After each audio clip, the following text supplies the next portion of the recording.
Hello, everybody, and welcome back to Up the Guts. We are continuing with our season previews again today, and we are up to the Gold Coast Suns. If you haven't already listened to all the other season previews, make sure to go back and listen to them as well. But without further ado, let's get into the 2025 season preview of the Gold Coast Suns. The Gold Coast Suns in 2024... Gold Coast Suns in 2024 showed so much promise, and there was so much talk about them. But the matter of fact is, they just couldn't play anywhere other than home. I think they only dropped one game at home, maybe two games at home, but they were pretty much unbeatable at home, but they couldn't win away. They only won the one game away, and they finished 13th. But they've gone out and they've recruited big, especially off that half-back line and defensive line. We'll talk about that now.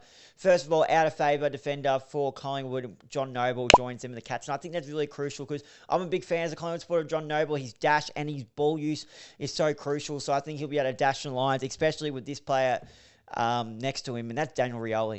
Daniel Rioli joins his old coach, Damien Harley, back up on the Gold Coast, and he's becoming such a crucial player in the competition off that half-back line, a real consistent player. Alec Himmelberg joins him as a free agent from the Adelaide, so just another one they can plot down there in their forward line alongside the likes of King and Walter, and obviously young Ethan Reid as well. Leo Lombard, pick 9. He looks really good. Could be looking for an early debut in the season. Cooper Bell with pick 49. They pick up Asham Edom in the rookie draft. Former Victorian fast bowler Zach Evans joins him as a Category B rookie, as does Lachlan Goulburn. Max Noble's also picked up in a rookie draft from the Freo Dockers. So he was delisted from the Fremantle. And then Gold Coast has swooped in and picked him up in the rookie draft. And Ben Jepson joins him as an SSP. Now, some of the outs, Rory Atkins just couldn't break his way into them. Obviously, joined them from the Adelaide Crows. Couldn't break away into the starting 22 or 23. So he goes along to Port Adelaide alongside out of favour Jack Lukosius. There's so much potential with Jack Lukosius, but they just didn't know where to play him. Did they play him down back? Did they play him on a wing? Did they play him down forward? So let's hope Port Adelaide can maybe figure that out and use that to his advantage because he's got so much talent the way he uses the ball. Sandy Brock was delisted. We didn't see him. Levi Casbolt was a great stay-up for them down there. He's retired. Sam Day was delisted and obviously, as we mentioned, picked up by Brisbane. Oscar Forcourt was delisted. Darcy McPherson was delisted. Another one who just was in and out, couldn't break a regular game in for the Gold Coast Suns. Jack Mahoney, another one of them as well. Hugo Oar, the small forward, also similar boat. Will Rowlands and James Sisters were all delisted. Now let's have a look at their list. Key defensive, they've got Mac Andrew. He can play at both ends of the ground with such a critical role, but I think his best spot is in that key defensive position spot. So I hope they play him more down there, especially with the likes of Ali Himmelberg now coming in. Jed Walter will only be better after having that year under his belt now, and obviously they got Ethan Reid there, but also they got Ben King. Charlie Ballard alongside him, Sam Collins, and then Cooper Bell, and then Caleb Graham, who we saw a bit of too, and looks really good. Defenders, John Noble, we mentioned the first two, John Noble, Daniel Rioli, Sam Flanders, Alex Sexton, finding a new role down there. Sam Flanders, obviously, breakout year last year. Lockie Weller, Sean Lemons, Will Powell, who I'm a big fan of, Bodie Hewlin, who had a great first year, finishing second or third in the BNF, which was a bit of a shock to anyone. But if you had him on Supercoach, he was good, especially in the second half of the year. Connor Butterick, who Lee Montagna rates very highly, but we've yet to see him. We've seen him, but we've yet to see the best of him yet. Joel Jeffrey, who played a bit of his first part of his career as a forward, has found a spot down to half-back, looking to intercept and use some of his ball use. He's got the height down there as well. And SSP Ben Jepson. Midfielders, we've got Noah Anderson, obviously, and recently named the sole skipper. So well done. Congratulations to Noah. Matt Rao, Tuke Miller, Alex Davies, Nick Holman, Braden Fiorini, Will Graham, Leo Lombard, Sam Cloesi, and Zach Evans. Look at the ruck position. We got Jared Witts, who's only getting older, but Ned Moyle looks like a great person to take over him. But they've also got Max Noble, who they picked up via the rookie draft from Freo.